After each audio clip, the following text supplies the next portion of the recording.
Moving on now, China's stock market was subject to an intervention, including infusions of cash from the government's banking system and further restrictions on short sellers. Still, Chinese equities cannot seem to break free of their real estate sector's downward cycle of distress.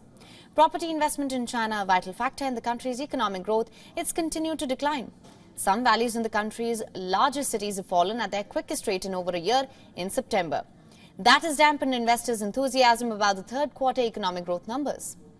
On its final trading day of the year, the benchmark CSI 300 index plunged more than 4%, wiping out all of its gains from the dramatic reopening surge that began at the end of last year. The drop came despite a plethora of market-supportive rules, such as stricter limits on short selling. Foreigners sold 25 billion yuan, that's about $3.3 billion, worth of onshore equities on a net basis this week as geopolitical worries in West Asia weakened global stock markets. That is the biggest decline since the week ending 18th of August. Stocks of Chinese properties developers reached a new low last week, falling to their lowest level since 2009 as government efforts to stimulate the housing sector failed to win over investors.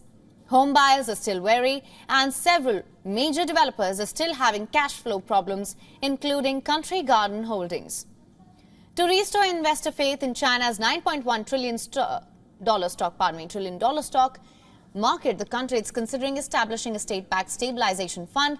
The CSI 300 index briefly pared losses following the news but finished Friday in the red. The index is down about 10% this year, marking a historic third consecutive year of declines. WION is now available in your country. Download the app now. Get all the news on the move.